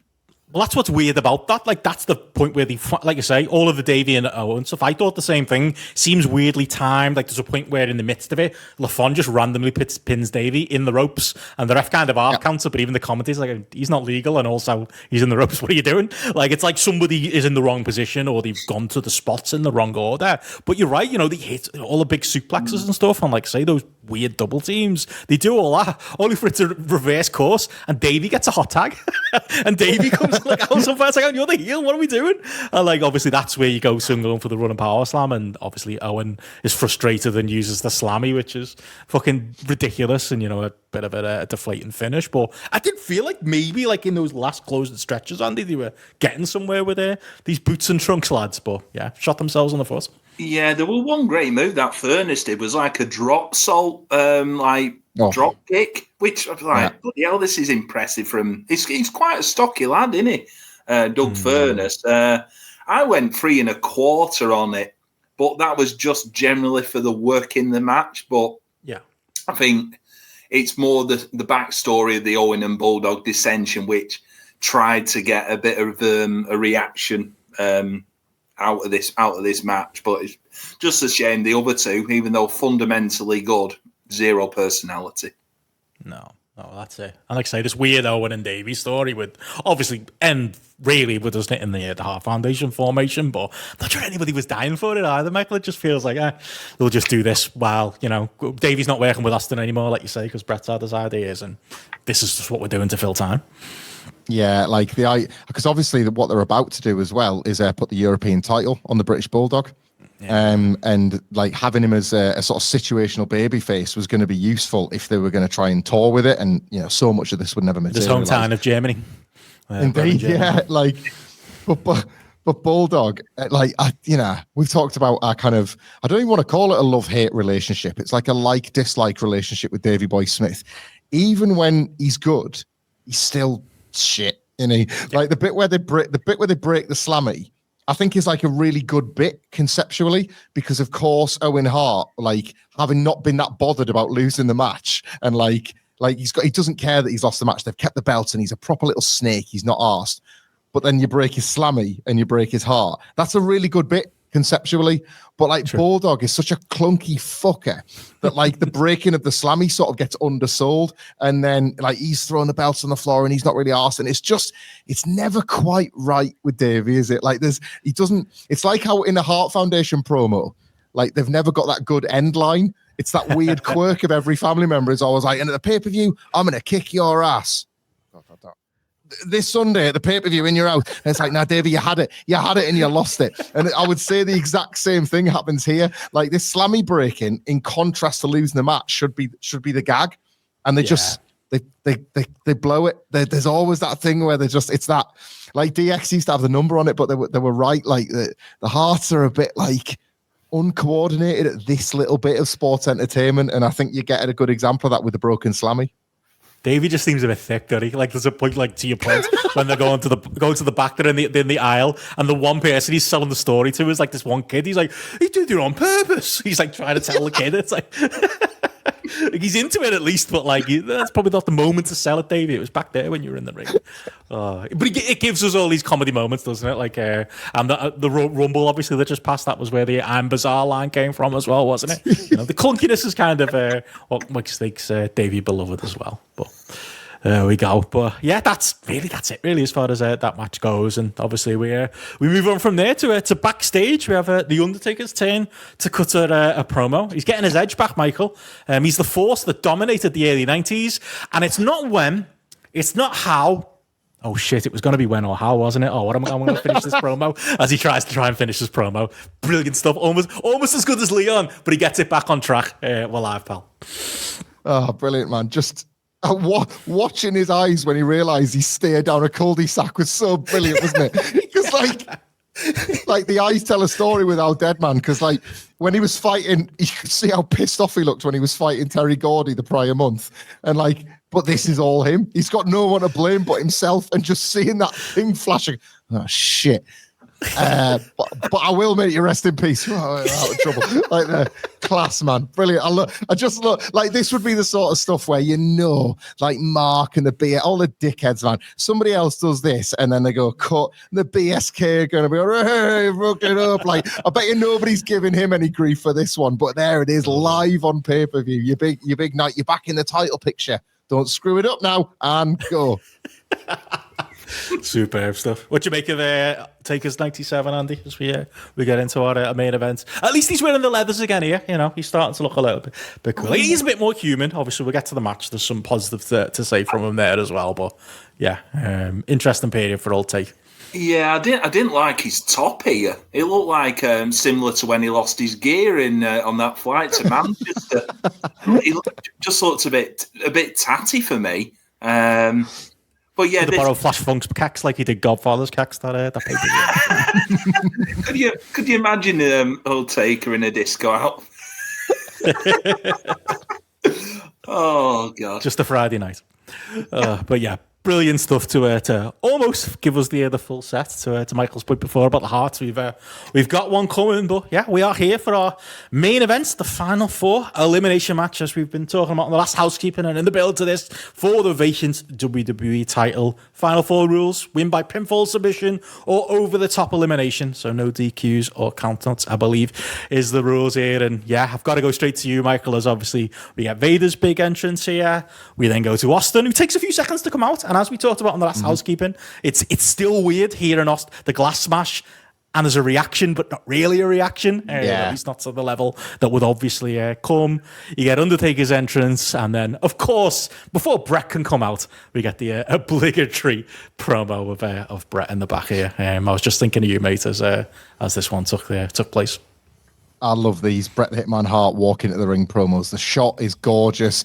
The idea of the WWF locker room that like Bret has dominion over, like how they kind of, I'm quite impressed as well with how like they darken Gorilla so that you can't see it. But like Bret still knows his way to the ring. Like it looks pretty difficult to navigate without, like, compared to what you see today where you've got like its own separate area. Oh, yeah. Like he's obviously just following one tiny little arrow, one tiny little spotlight or whatever. But yeah, like, in contrast, what I loved about this one, because they did this on its time, obviously, when he's livid that Shawn Michaels' music interrupts him. But because it's his music, like, he seems even more empowered by it. And he does it, he goes, like, there's going to be no excuses this time, and may the best man win. And just as, like, Kevin Kelly's about to pull the microphone away, Bret goes, me. I'm aware. You didn't get it. It's me. Yeah, it's me, Bret. I'm Bret. Like, I actually... I know I'm going over this time, so I'd like to say this is going to be me. Thanks very much. See you later. Like, I mean, look, he's the best. He's the best of all time. He can do whatever the fuck he likes for me. But like, it is funny. It is like watching him have these little moments. Just mute the mic, cut the camera, send them. Just have them come out. The next shot should just be coming out. Like you should know at this point it's coming. Oh, I pissed myself. I just thought of you when he did it. That's our Bret though. It's how he does things. But yeah, we get all of our 4 men out here, Andy, and yeah, we are on. What did you make of the build to this one, Andy? Did you manage to see any of that before we went live on this, or do you remember? Do you have many memories of it at the time? Sadly, not seen that build up to it, but one thing Michael said about the entrance, it made me think it's just like Bret Hart going to the toilet in the dark when you said he started like. He had a lot of carrots on that evening. It's obviously like Sid's getting the title shot in on the Monday, which would end up him winning, and it's all going into him and Taker. And Vader, even though he's like in that in the final four, he does very much feel like the odd one out of these when you are watching. It's like he doesn't sort of fit into this because they move away sort of suddenly away from him. If he'd have been around, if he'd have done the Shawn match at Survivor Series or something like that, but he's very clearly been moved down a level at this point, hasn't he? Yeah, there's one thing at the start of the match I took note of was Vader going for a belly to belly, and Undertaker's just having none of it. He's literally try to sandbag him. It's like, you fucking arsehole, man. You wouldn't be the only one. He seemed to get paired with Vader, didn't he? It's like a tag match where, like I talked about in recent Benno and Hamflett, where like people just get paired up in tag matches, and really all you know is what the guy on the other side that you're paired up with is doing, and you don't need to know what the other people are doing in the match. Like that's kind of how they started here. You start with like Austin and Bret naturally kind of exchanging bunches back and forth, and then you've got Undertaker and Vader as kind of like the other pairing. Like it breaks up, but then it's kind of back to the pairings, and then like you're off to the races from there, really, aren't you? It's like that's where Vader very early on gets busted open here, Michael, presumably from the Taker boot on the chair, which is a massive part. It just adds something like a level of adrenaline to this match. At some point in there, that's presumably where Austin seems to hurt his leg as well, is pairing with Bret. But yeah, these early exchanges between the two sides are a proper like balls to the wall stuff.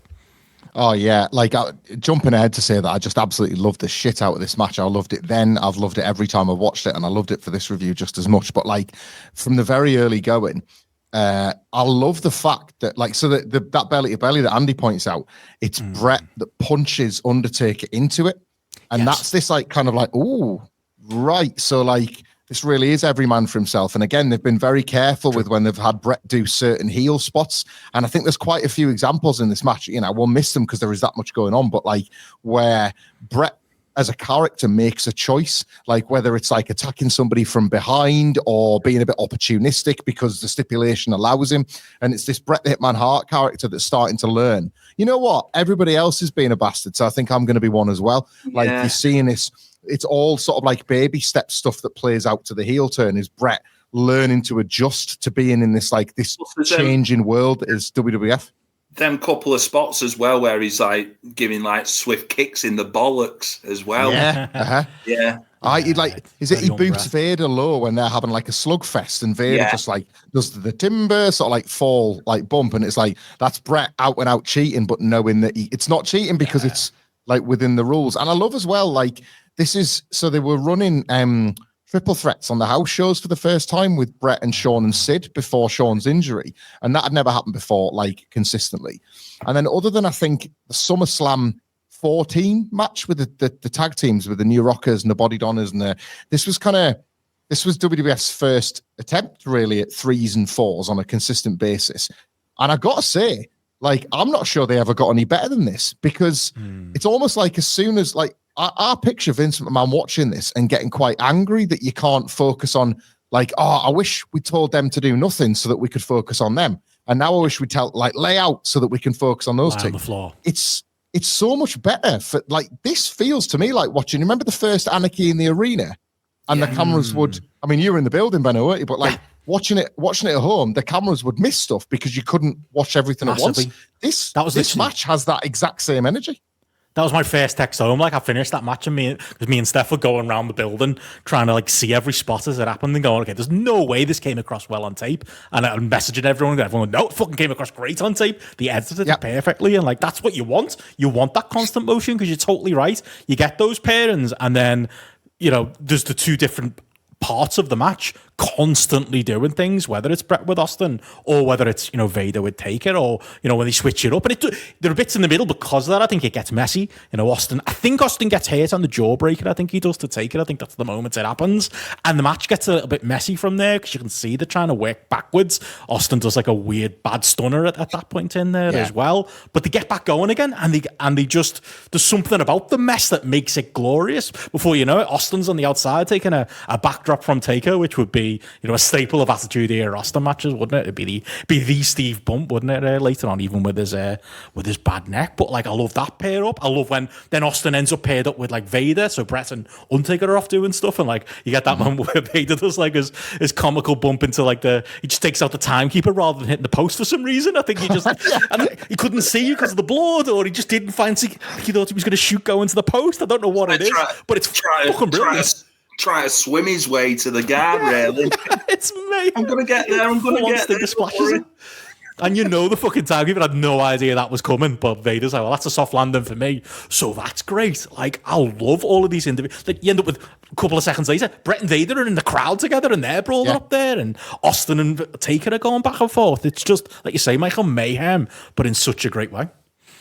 Oh, like the bit where like I've got like this match is fucking brilliant in my notes, and I think it's at the point where like Bret hits the superplex on Vader, because it does just feel like all like not that the rules of psychology have been abandoned as such, but there's never any point where like they don't even try to do this. Should we team up for a bit? You are hitting what you can when you can. That's like the constant movement. Like people will throw a punch at, like there's no friendship here. There's no right. Well, Vader is here. And this is opportunistic, so I'm just going to do it.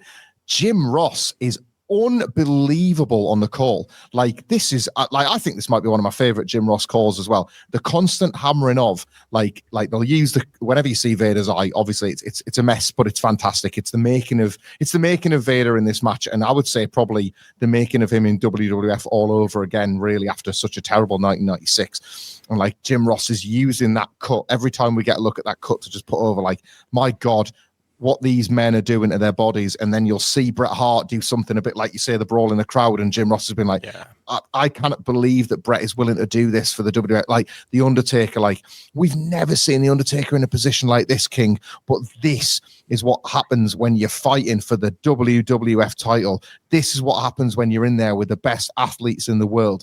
Like he understands. Like I like Vince McMahon as a commentator, guilty pleasure, the announcer of my youth, whatever you want to say. But nobody better than Jim Ross was better at kind of illustrating like this right now. What you are watching is the center of the universe. If you are not watching these four men fighting for the World Wrestling Federation title, what the hell are you doing with your life? Don't, he likes his digs at WCW, 40-year-old men, broken hips, whatever. But that's wrapped up in this idea that like he believes it. Like, thank God I am at this desk watching these four men kill each other for the richest prize in our industry. Because what you're watching is actually what he's portraying. You do believe it. You do buy it. Like Vader, like I want to get him a drink and I want to get him cleaned up halfway through. Like I go from like I want to be like his Mickey in the Rocky films. Like get him, Leon. Like for one night. Like I'm there for him. I'm reaching. Jeez. Somehow Vader's morphed into Ricky Morton. How's that happened? I'm reaching through the screen, reaching out for the tag. It is fucking outstanding work. Like all the way around this match. I absolutely love this.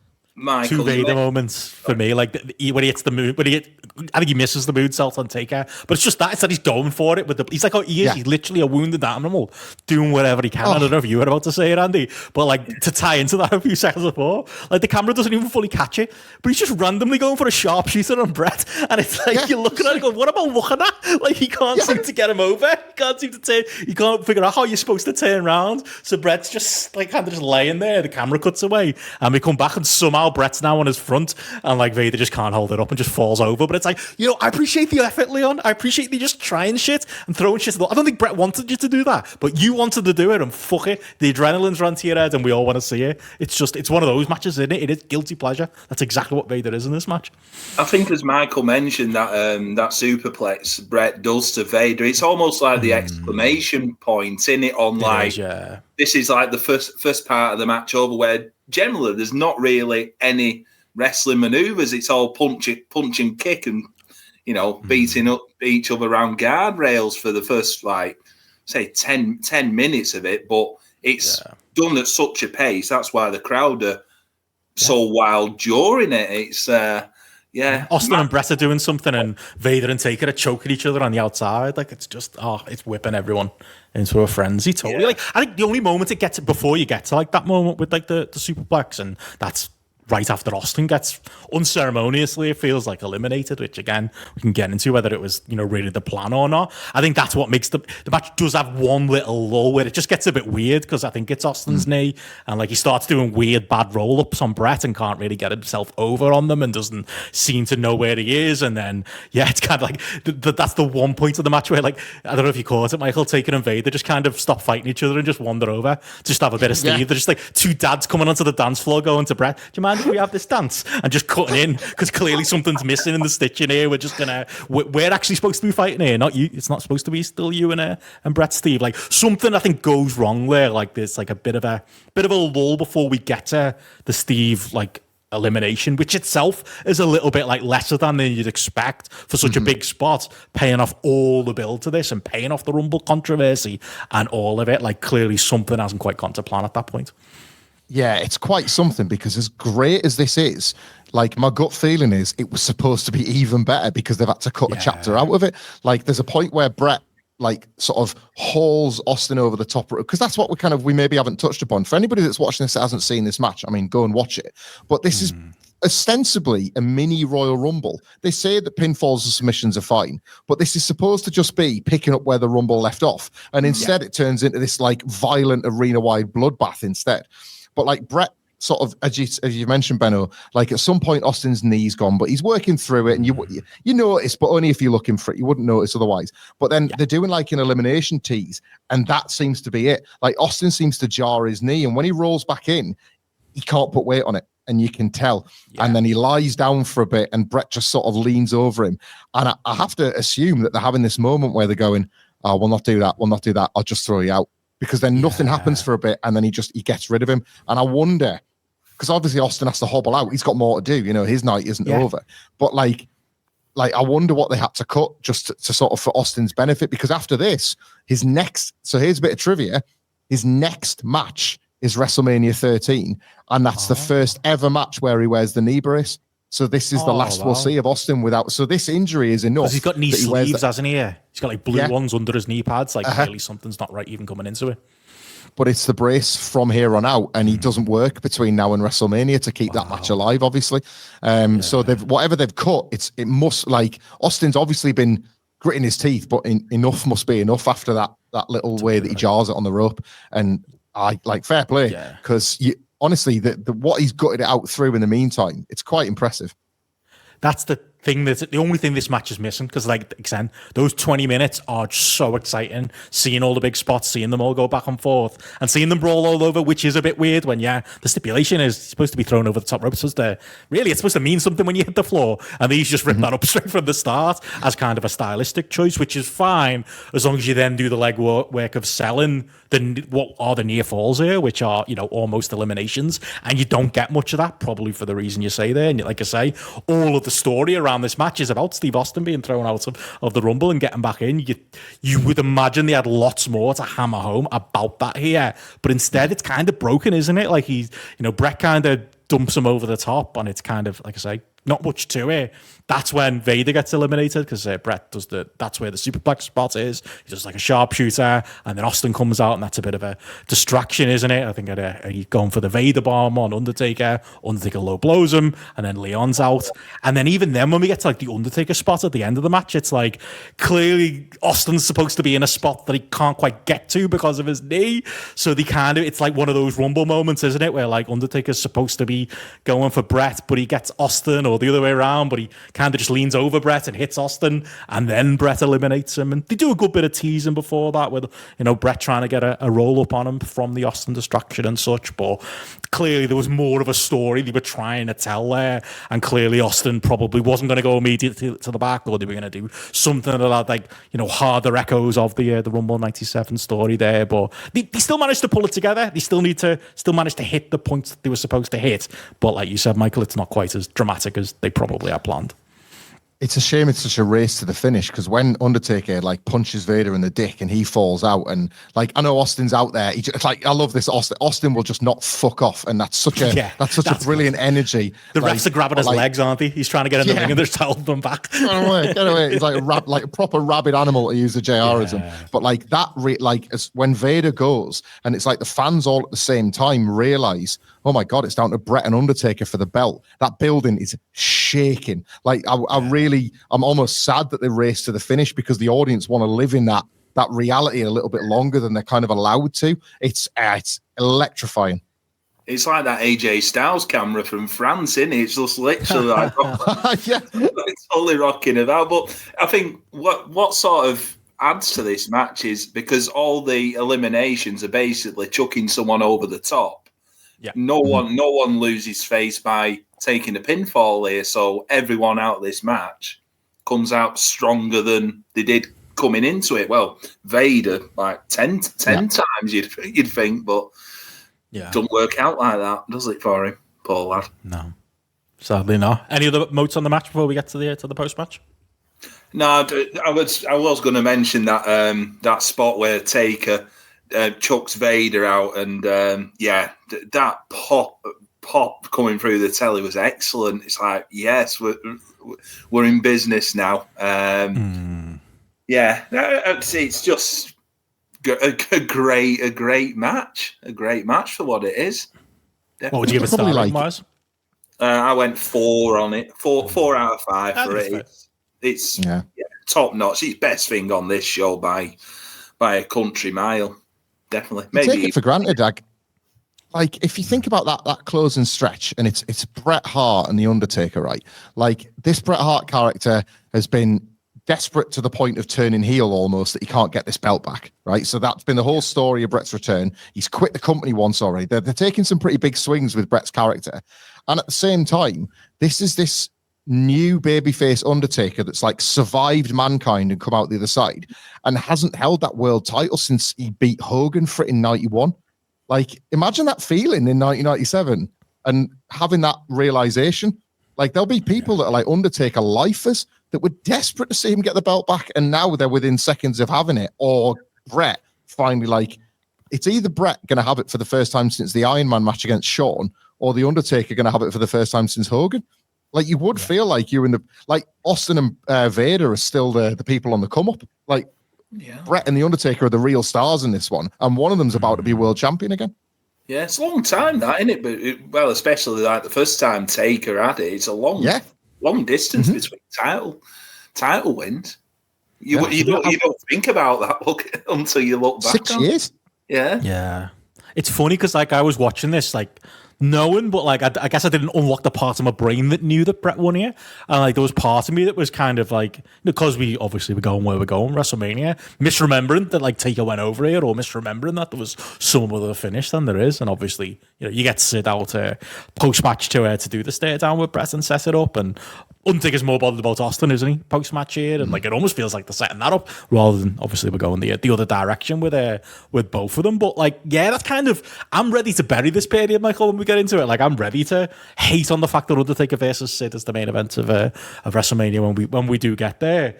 But I can't actually argue with what you're saying there in watching it in the moment, and watching, as we've been kind of like categorizing, like, this year, like, this changed Undertaker character, this human being that's actually there out there instead. It is more over than he's kind of ever been. There is momentum there, and you can kind of, in the mess that they're in, that Sean's kind of left them in, and all the maneuvering around it, understand them going the direction they kind of do after this night.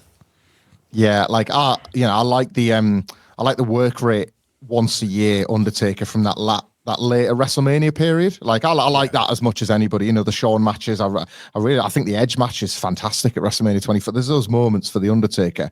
But having never liked the Undertaker as a kid, I remember this period. Like, the Mankind project worked on me. I quite like the Undertaker in this period. I'm enjoying him on this rewatch as well. Like, the differences are so vast, and the way in which, I don't like magical power wrestling ever, but it's like, yes, he turns the lights on and off, and yes, his look is of a certain way, but this is not, he's not using magical powers, is he? He's kicking arse a bit, and it is sort of, I would argue, like, when he tried to be the American badass and, like, throw suit buttons, he was more fake feeling as a hard man than this guy. This man just looks pretty dangerous. Like, I'll just buy him as a sort of, like, a tough fella here versus any other period in his career. Like, and this was before he was wearing his MMA gloves and trying to put on the submissions and all that shite. I just buy him here as a difficult guy.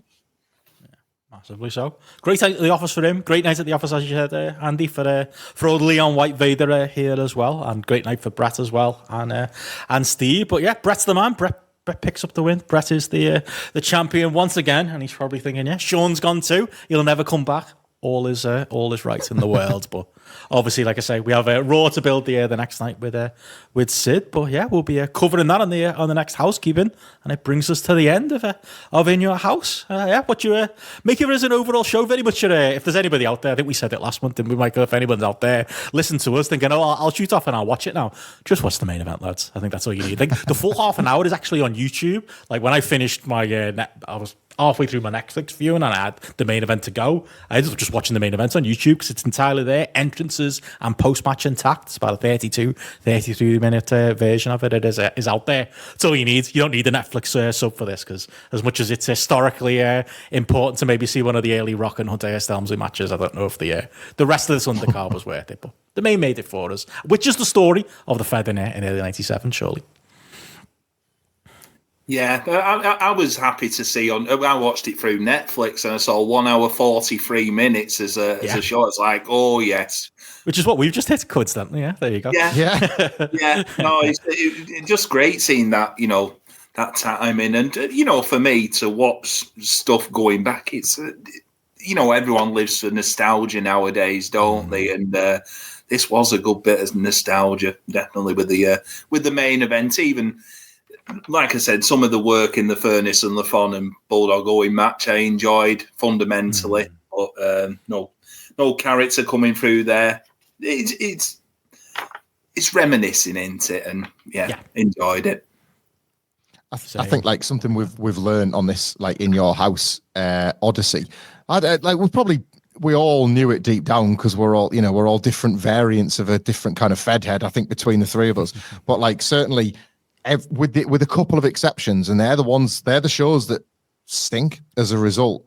Like In Your House as a viewing experience is one of the most pleasurable ways to digest like WWE. Genuinely, like the runtime is just right.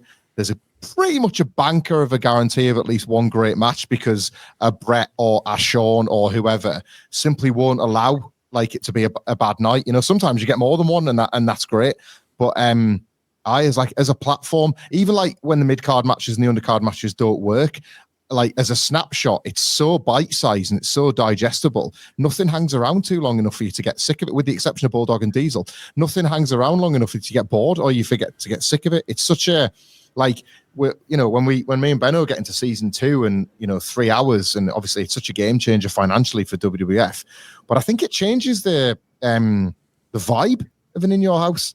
Because you are settling in for that traditional 3 hours, that 7-8 matches, whatever.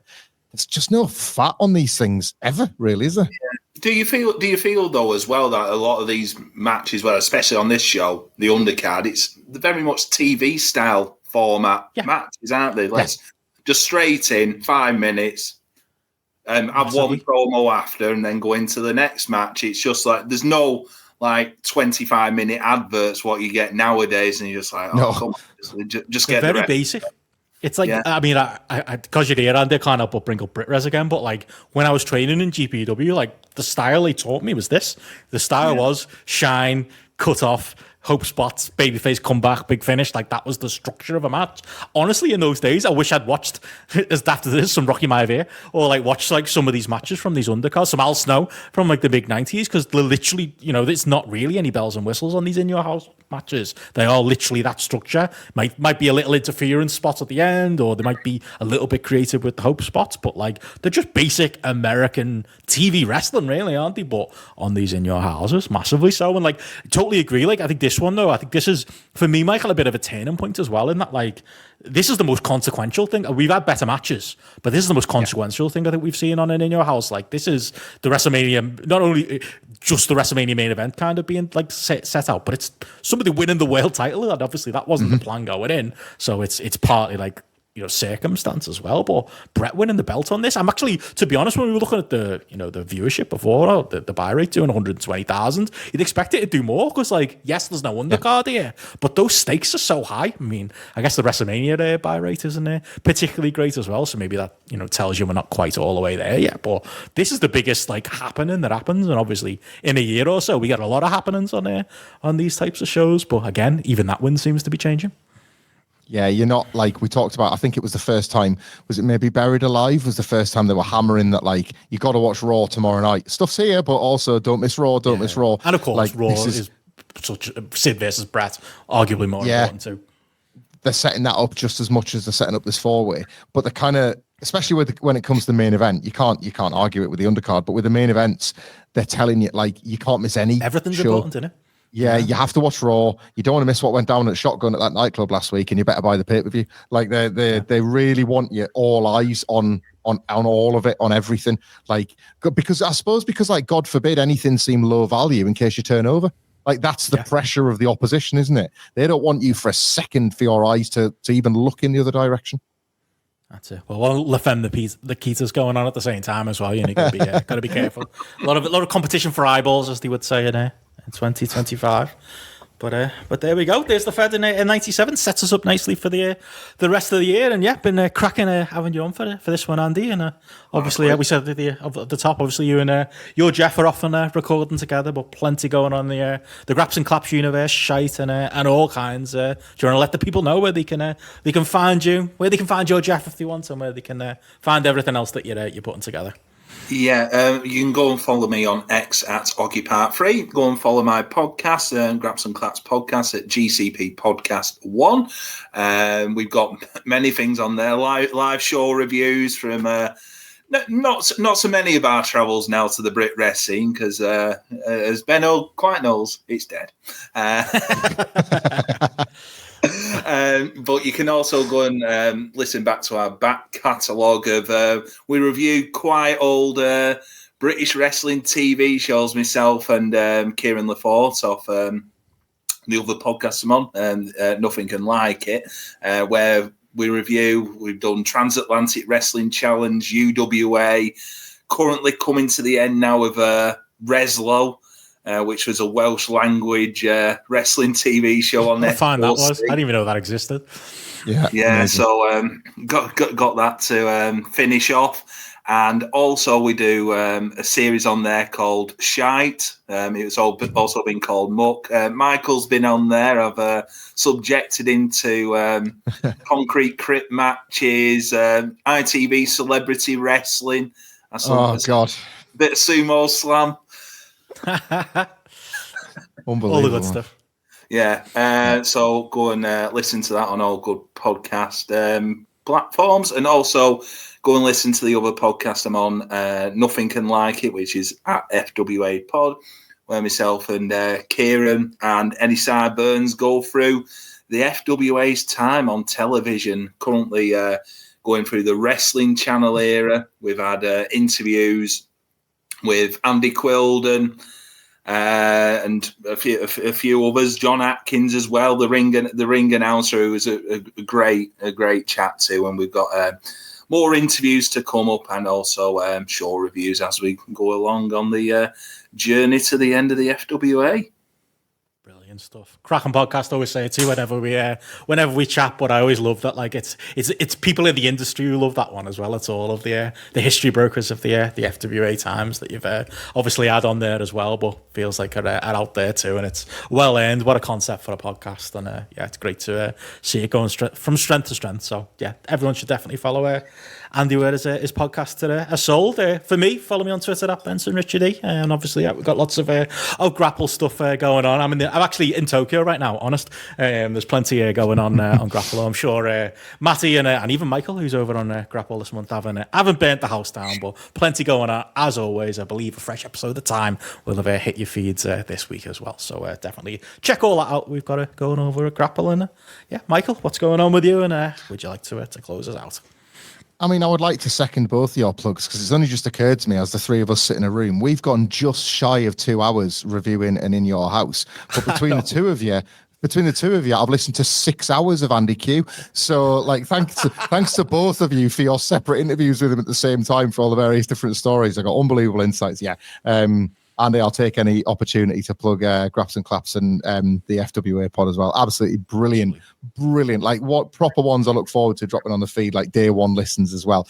And like you'll find me at What Culture in all the usual places, reviewing Raw, SmackDown, NXT, Dynamite, Never Collision, like on all the various sort of What Culture platforms. But indeed, while the Benno's away, the Feds will play, because I've snuck in through the cat flap to do a very Fed heavy show. It's I'm not a Halloween fan. I'm the same as you, Benno, but it is spooky season. Kids, so me and Matty, never mind wrestling. that's it. It is. It's for children. Kids.